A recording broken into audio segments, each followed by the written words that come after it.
ஏனென்றால் இன்றைக்கும் வடகிழக்கு மாநிலங்களில் இதே பிஜேபி நாகாலாந்திலே கடந்த தேர்தலை சந்திக்கின்ற போது பாரதிய ஜனதா பார்ட்டி என்பதை பாரதிய ஜீசஸ் பார்ட்டி என்று பெயரை மாற்றி பிரச்சாரம் செய்து அந்த தேர்தலை சந்தித்திருக்கிறது. அவர்களுக்கு ஜீசஸ் பார்ட்டி என்று போட்டுக் கொள்வதெல்லாம் ஒரு சிக்கலே அல்ல. ஆனாலும் கூட காஷ்மீர் பிரச்சனையை அவர்கள் எப்படி அணுகுகிறார்கள் என்பது அப்சல் குருவினுடைய இந்த வாக்கு ரொம்ப நுட்பமானது. இஸ்லாத்திற்கு எதிரான பிரச்சாரம் என்பது ஏதோ RSS உருவான பிறகு உருவான ஒன்றாக எனக்கெல்லாம் தோன்றவில்லை. பிரிட்டிஷாருடைய ரகசிய குறிப்புகள் என்கின்ற ஒரு நூல் இருக்கிறது. இந்த நூலை நீங்கள் வாசித்து பார்த்தால் தெரியும். இஸ்லாமாபோபியா என்பது ஐரோப்பிய சமூகம் கட்டமைத்து உருவாக்கிய ஒரு வாசகம். அந்த வாசகத்தை இந்தியாவில் இன்றைக்கு ஆளும் வர்க்கமாக இருக்கக்கூடிய வலதுசாரிகள் பிஜேபியை சேர்ந்தவர்கள் மிக கெட்டியாக பிடித்துக் கொண்டிருக்கிறார்கள். அவங்களுக்கு ரொம்ப இலகுவான, அவங்களுக்கு ரொம்ப ஒரு ஒத்திசைவான ஒரு சொற்றொடராக இன்னைக்கு அது செயல் வடிவமாக அது போய் நின்றது. காஷ்மீருடைய பிரச்சனையும் கூட அங்கேருந்தான் தொடங்குதுன்னு தோணுது. காஷ்மீரை மற்ற இந்தியாவுடைய மற்ற மாநிலங்களோடு நம்ம பொருத்தியே பார்க்க முடியாது. எப்படி வடகிழக்கு மாநிலங்கள்ல இருந்து ஆத்ரேயா போகும்போது இந்தியாவிலிருந்து வந்திருக்காரு அப்படின்னு அந்த ஒரு ப்ரொஃபசர் அறிமுகப்படுத்தினாரு சொன்னார் இல்லையா, காஷ்மீர்ல இருக்கக்கூடிய மக்களுக்கும் கூட இந்தியா என்பது 1947 அக்டோபர் 26 வரை இந்தியா என்பது பக்கத்து நாடு தான். இது முதல்ல நம்ம எல்லாரும் மனசார ஏத்துக்கிட்டு தான் ஆகணும். இந்தியாவில் பிரிட்டிஷ் இந்தியாவிற்கு எதிராக, பிரிட்டிஷ் அரசாங்கத்திற்கு எதிராக நடைபெற்ற பல்வேறு போராட்டங்கள் இந்தியாவினுடைய எல்லா பகுதிகளிலும் நடந்திருக்கு. நாம் கூட வருத்தப்படுறோம். வட இந்தியாவில் இருக்கக்கூடிய ஊடகங்கள் எதுவும் தமிழ்நாட்டில் இருக்கக்கூடிய வஉசியினுடைய போராட்டத்தை குறித்து பேசுவதில்லை என்று வருத்தப்படுகிறோம். வஉசி எப்போது போராடினார்? அவர் 1905 ஒரு மிகப்பெரிய தலைவராக உருவாகிவிட்டார். அன்றைக்கு இருந்த பிரிட்டிஷ் அரசாங்கத்துக்கு எதிராக போராடுகின்ற ஒரு காங்கிரஸ் தலைவராக இருக்கிறார். இப்போ 1905 நீங்கள் தமிழ்நாட்டில் பிரிட்டிஷுக்கு எதிரான போராட்டம் என்பது இந்தியாவில் மற்ற பகுதிகளில் தொடங்குவதற்கு முன்பாகவே அன்றைக்கு இருந்த வெள்ளைக்காரர்களுக்கு எதிரான ஒரு போராட்டமும் ஒரு தேசிய நீரோட்டத்தில் கலப்பது என்கின்ற ஒரு அரசியல் செயல் வடிவமும் மிக நீண்ட காலமாகவே தொடங்கிவிட்டது. ஆனால் அப்படி ஏதாவது ஒரு போராட்டம் பிரிட்டிஷ் அரசாங்கத்திற்கு எதிராக இந்திய சுதந்திரத்தை வலியுறுத்தி காஷ்மீரில் 1947 ஆகஸ்ட் முன்பாகவோ அதற்கு பின்பாகவோ நடந்திருக்கிறதா என்றால் இல்லை என்பதுதான் வரலாறு. அதுல தான் நீங்க காஷ்மீரை முதல்ல புரிஞ்சுக்கணும்.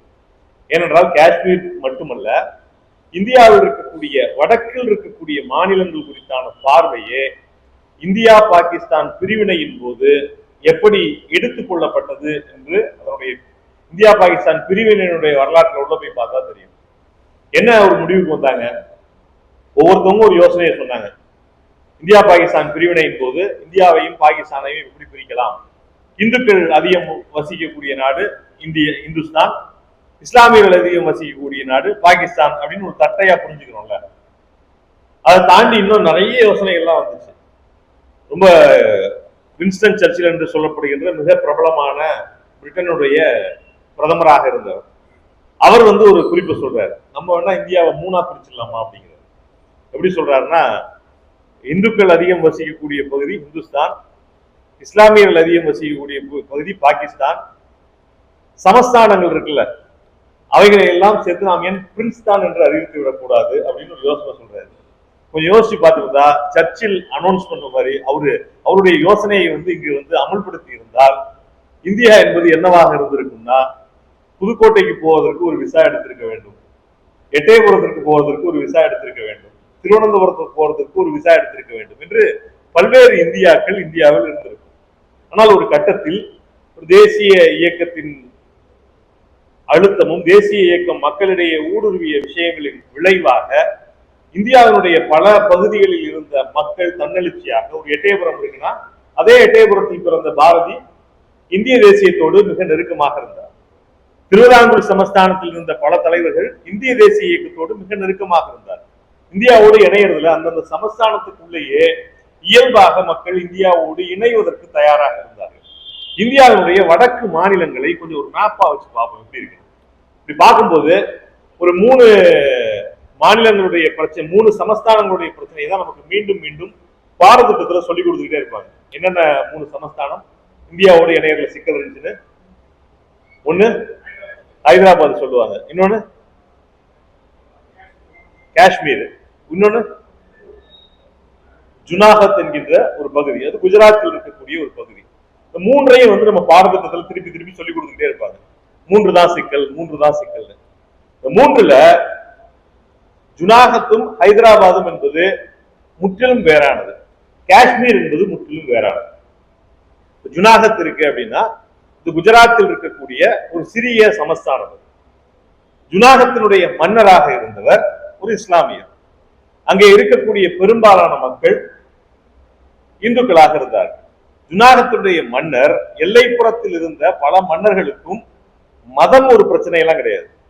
அவர்கள் இந்தியா என்கின்ற ஒரு பெரிய அரசோடு கரைந்து அந்த நீரோட்டத்தில் கரைந்து போவதா அல்லது நாம் நம்முடைய சுயேட்சை தன்மையோடு தனியாக இருப்பதா என்கின்ற போராட்டம் இந்தியாவில் இருந்த புதுக்கோட்டை மன்னர் உட்பட எல்லோருக்குமே அப்படி ஒரு ஆசை இருந்தது. அந்த ஆசையை தான் வின்சென்ட் சர்ச்சில் வெளிப்படுத்தினார். ஏன் பிரின்ஸ்தான் ஒன்று அறிவிக்க கூடாது? இப்படி பல மன்னர்களுக்கும் இருந்த ஆசையை போல ஜுனாகத் மன்னருக்கும் ஒரு ஆசை இருந்தது. காரணம், அன்றைக்கு இந்திய அரசாங்கம் சமஸ்தானங்களை இணைத்துக் கொள்கின்ற போது மன்னர்களுக்கு மானியம் கொடுப்பேன்னு சொன்னுச்சு. ஆனால் அன்றைக்கு உருவாகி இருந்த பாகிஸ்தான் அந்த மன்னர்களுடைய அதே தனித்தன்மையை பாதுகாப்போம் என்கின்ற ஒரு உத்தரவாதத்தை கொடுத்துச்சு. அதை செஞ்சிருப்பாங்களா மாட்டாங்களா வேற. ஆனா அந்த உத்தரவாதம் பல மன்னர்கள் மத்தியில ஒரு சலசலப்பை ஏற்படுத்தியது. ஏன் பாகிஸ்தானோட போயிடக்கூடாது? ஜுனாகத் மன்னர் ஒரு இஸ்லாமியராக இருப்பதால் அவர் பாகிஸ்தானுக்கு போல. ஒரு உதாரணத்துக்கு சொல்லணும்னா, இன்னொரு மன்னர் பாகிஸ்தானோடு இணைய விரும்பினார். அதை நம்ம வரலாற்று புத்தகத்துல சொல்லியே கொடுக்க மாட்டாங்க. இந்த மன்னர் எந்த அளவிற்கு கொடூரமாக இருந்தார்னா, இந்தியாவோடு இணைவதற்கான ஒப்பந்தத்தில் கையெழுத்து போட வேண்டும். அன்றைக்கு இந்தியாவினுடைய உள்துறை அமைச்சராக இருந்தவருக்கு செயலாளராக இருந்தவர் விபி மேனன். விபி மேனன் அந்த கையெழுத்தை வாங்குவதற்காக அந்த மன்னரிடம் போகிறார். அந்த மன்னர் என்ன சொல்றாரு? இந்த பேனாவிற்குள் நான் ஒரு கத்தியை வைத்திருக்கிறேன், இப்போது கூட எடுத்து சொருவி விட்டு நான் வெளியே சென்று விட முடியும், ஆனால் ஏதோ ஒரு கட்டுப்பாட்டின் விளைவாக நான் இதில் கையெழுத்து போட சம்மதிக்கிறேன் என்று சொன்னவர் ஒரு இஸ்லாமிய மன்னர் அல்ல, ஒரு இந்து மன்னர். அவர் ஜோத்பூரினுடைய மன்னர். ஜோத்பூர் என்பது ராஜஸ்தானிலே இந்தியாவிற்கும் பாகிஸ்தானுக்கும் இடையில் இருக்கக்கூடிய ஒரு சமஸ்தானம். நான் ஏன் எல்லையில் இருக்கின்ற நான் ஏன் உன்னோடு சேர வேண்டும் என்று நினைக்கிறாய், நான் ஏன் பாகிஸ்தானோடு சேரக்கூடாது என்று விருப்பப்பட்ட மன்னர் தான் ஜோத்பூர் மன்னர். இதை நம் பாடத்திட்டங்கள் சொல்லித்தரார். ஆனால் ஜுனாகத் குறித்து சொல்லித்தரும். ஏனென்றால் ஜுனாகத்துடைய மன்னர் ஒரு இஸ்லாமியர், மக்கள் இந்துக்கள் என்று தட்டையாக சொல்வார்கள். இந்த மன்னர்கள் எல்லோருக்குமே மதம் பிரச்சனை அல்ல, தங்கள் அதிகாரத்தை சுவைப்பதற்கான இடம் எங்கு கூடுதலாக வாய்த்திருக்கிறது என்பதுதான் அவருடைய எண்ணம். அப்படிதான் ஜுனாகத் மன்னர் நினைக்கிறார். கிட்டத்தட்ட ஹைதராபாத் மன்னருக்கும் கூட அதுதான். ஹைதராபாத் மன்னர் ஒரு இஸ்லாமியராக இருந்ததால் அவர் இந்தியாவோடு இணையவில்லை என்கின்ற கூற்று மிக பொய்யானது. இன்னும் சொல்ல போனால் ஹைதராபாத் மன்னர் இந்தியாவோடு இணைந்ததில் மிகப்பெரிய பங்கு வகித்தது நம்முடைய அன்றைக்கு இருந்த இடதுசாரிகள் நடத்திய தெலுங்கானா போராட்டத்தினுடைய அழுத்தம். தெலுங்கானா போராட்டத்தினுடைய அழுத்தத்தின் விளைவாக பல்வேறு கிராமங்கள் ஹைதராபாத் சமஸ்தானத்தினுடைய கட்டுப்பாட்டை விட்டு செல்கின்ற போது இந்திய அரசாங்கத்தோடு ஒரு உடன்படிக்கை செய்து கொண்டு அந்த உடன்படிக்கையின் விளைவாக இந்திய ராணுவம் உள்ள வந்து முதல்ல கட்டுப்படுத்துவது, அங்கே போராடி கொண்டிருந்த கம்யூனிஸ்டுகளை வேட்டையாடுவதுதான் முதல் செயல். அப்படிதான் ஹைதராபாத் சமஸ்தானம் இணைக்கப்பட்டது. நீ மாபூமி என்கின்ற ஒரு தெலுங்கு படம் வந்திருக்கு. அது வந்து அன்றைக்கு நடந்த உண்மையான ராணுவ தலையீடுகளை, உண்மை காட்சிகளை அந்த படத்தில் இணைத்திருப்பார்கள். அப்படிதான் ஹைதராபாத் இணைக்கப்பட்டுச்சு. காஷ்மீருடைய நமக்கு பாடத்துல என்ன சொல்லி தருவாங்கன்னா, காஷ்மீர் மன்னர் ஒரு இந்து, மக்கள்லாம் இஸ்லாமியர்களா இருந்தாங்க, இந்த இந்து மன்னர் ஏதோ இந்தியாவோடு இணைய விரும்பினாரு, மக்கள்லாம் வந்து பாகிஸ்தானோடு இணைய விரும்புறாங்க அப்படிங்கிற மாதிரியான ஒரு சித்தரிப்பு சொல்லப்படுகிறது. முற்றிலும் பொய்யானது. ஏனென்றால் எப்படி ஜோத்பூர் மன்னருக்கு இந்தியாவோடு இணைய விருப்பம் இல்லையோ, அதே போல காஷ்மீர் மன்னராக அன்னைக்கு இருந்த ஹரிசிங்கிற்கும் இந்தியாவோடு இணைய துளி கூட விருப்பம் இல்லை. துளி கூட விருப்பம் இல்லை. துளி கூட விருப்பம் இல்லை என்பதை எந்த அளவுக்கு சொல்லலாம்னா, 1947 இந்தியாவிற்கு சுதந்திரம் கிடைக்கிறது. விடுதலை கிடைத்த போது காஷ்மீரினுடைய மக்கள் தலைவராக இருந்தவர் ஷேக் அப்துல்லா அவர்கள்.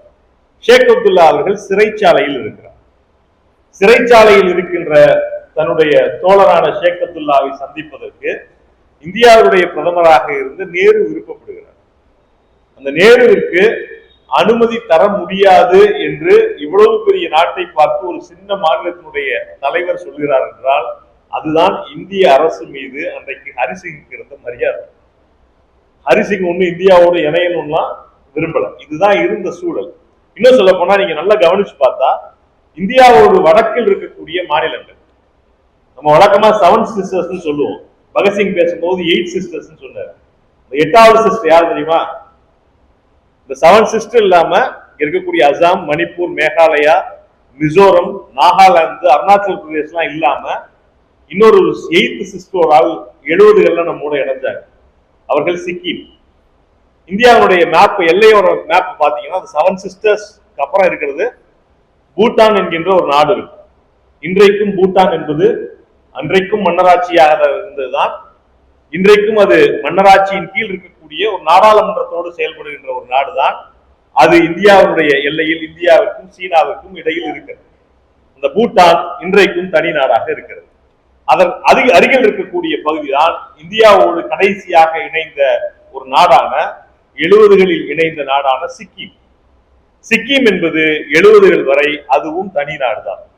பூட்டானுக்கும் இந்த சைடு நேபாள் இருக்கும், இடையில இருக்கக்கூடிய ஒரு சின்ன நாடு. அதற்கு அடுத்து இருக்கக்கூடிய நேபாள் இன்றைக்கும் கூட அது தனி நாடுதான். நேபாளுக்கு அடுத்து இருக்கக்கூடிய இன்றைய இந்தியாவுடைய மாநிலமாக இருந்த அன்றைக்கு இருந்த நாடு என்பது காஷ்மீர். காஷ்மீரும் ஒரு தனி சமஸ்தானமாக இருந்ததுதான். இந்தியாவின் எல்லா நாடுகளையும், எல்லையில் இருக்கக்கூடிய எல்லா நாடுகளையும் இந்தியா இணைக்கணும்னு இந்தியாவுக்கு விருப்பம் இல்லை.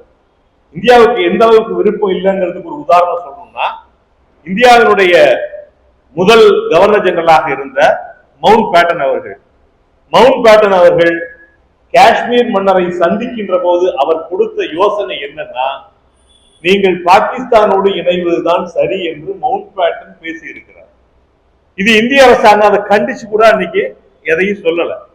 ஏன்னா காஷ்மீர் என்பது யாரோடு இணையும் என்று இந்திய அரசியல்வாதிகளுக்கே ஒரு நம்பிக்கை என்னவா இருந்துச்சுன்னா, அது கண்டிப்பாக இந்தியாவோடு இணையாது என்கின்ற நம்பிக்கையில் இந்தியாவுடைய எல்லா அரசியல் தலைவர்களும் அன்றைக்கு இருந்தார்கள் என்பதுதான் யதார்த்தம். அதனாலதான் மவுண்ட் பேட்டன், இத்தனை இந்திய தலைவர்களோடு நெருக்கமாக இருந்த மவுண்ட் பேட்டன் துணிச்சலா போய் காஷ்மீரினுடைய மன்னரை பார்த்து எல்லா சமஸ்தானங்களும் இணைந்து விட்டன, நீங்கள் பாகிஸ்தானோடு இணைவதுதான் சரின்னு ஒரு யோசனையை சொல்றாருன்னா, இயல்பாக மவுண்ட் பேட்டனுக்கு தெரியும் காஷ்மீர் என்பது பாகிஸ்தானோடு இணைவதுதான் இயல்பாக இருக்கும்னு அவர் நினைச்சிட்டு இருந்தார். ஆனா எப்படி காஷ்மீர் இந்தியாவோடு இணைந்தது? அதுக்கு பின்னாடிதான் 370 சட்டப்பிரிவு என்பது எவ்வளவு பொய். 370 சட்டப்பிரிவு கொண்டு வந்த போதே அம்பேத்கர் அதை எதிர்த்தார் என்கின்ற ஒரு மிகப்பெரிய பொய்யை அவர்கள், ஒரு அம்பேத்கர் இறந்து 40 ஆண்டுகளுக்கு பின்பு ஒரு சின்ன பதிவாக எழுத தொடங்கி அதை நூல்களாக எழுதி இன்றைக்கு நாடாளுமன்றத்தில் பேசுகின்ற அளவிற்கு அந்த பொய்யை உண்மையாக்கி இருக்கிறார். நல்ல நோண்டி போய் பார்த்து அந்த பொய்யை யார் உருவாக்குனாருன்னு அவர்கிட்ட போய் கேட்டா அவர் சொல்றாரு, அம்பேத்கர் தனிப்பட்ட முறையில் என்னோடு பகிர்ந்து கொண்டாருங்கிறார். ஆனால் எல்லா இடத்திலும் அந்த பொய் எப்படி பதிவு செய்யப்பட்டிருக்கிறது என்றால், அது ஷேக் அப்துல்லாவும் அம்பேத்கரும் பேசுகின்ற போது ஷேக் அப்துல்லாவோடு அம்பேத்கர் 370 சட்டப்பிரிவு என்பது நீங்கள் இந்தியாவை ஒரு நாடாக ஆக்குவதற்கு எதிரான சட்டப்பிரிவு என்று அவர் சொன்னதாக ஒரு பொய்யை மீண்டும் மீண்டும் சொல்கிறார். இந்தியா உங்களுக்கு எல்லாவற்றையும் கொடுக்கும், சாலை போட்டு கொடுக்கும், உங்களுக்கு ராணுவ பாதுகாப்பை கொடுக்கும், ஆனால் இந்தியாவுக்கு நீங்கள் எதையும் தரமாட்டீர்கள் என்று அம்பேத்கர் சொன்னதாக ஒரு பொய்யை மீண்டும் மீண்டும் சொல்கிறார்கள். இப்படி பல பொய்களில் ஒன்றுதான் இந்தியாவுடைய காஷ்மீர் மக்கள் இந்தியாவோடு இணைவதற்கு அந்த மன்னர் காரணமாக இருந்தார் என்றும், காஷ்மீர் என்பது இந்தியாவுடைய ஒரு பகுதி என்றும் மீண்டும் மீண்டும் ஒரு பொய்யை சொல்லிக்கிட்டே இருக்காரு. 1947 இந்தியாவிற்கு சுதந்திரம் கிடைக்கின்ற போது கூட காஷ்மீர் இந்தியாவோடு இணையும் என்று இந்திய தலைவர்களுக்கு நம்பிக்கையே இல்லை. நம்பிக்கை எப்படி துளிர்த்தது? துளிர்த்ததற்கு பின்பாக தான் 370 சட்டப்பிரிவுக்கான முக்கியமான சரத்து என்னன்னு நமக்கு தெரியும். இன்றைக்கு 370 சட்டப்பிரிவு நீக்கப்பட்ட பிறகு அம்பேத்கர் பேசியது குறித்து ஒரு பொய்யான தகவலை சொல்கின்ற இந்த வலதுசாரிகள், இந்த 370 சட்டப்பிரிவு உருவாக்கப்பட்ட போது அன்றைக்கு இருந்த சர்தார் வல்லபாய் பட்டேல் என்ன சொன்னார் என்பது குறித்து எங்கும் பேச மாட்டார். பட்டேல் குறிப்பிடுகிறார், இந்திய மாநிலங்களுடைய ஒற்றுமையின் அடையாளமாக நான் இந்த சட்டப்பிரிவை பார்க்கிறேன் என்று பட்டேல் குறிப்பிடுகிறார். இதை எங்கும் அவர்கள் பகிர்ந்து கொள்ள மாட்டார்கள்.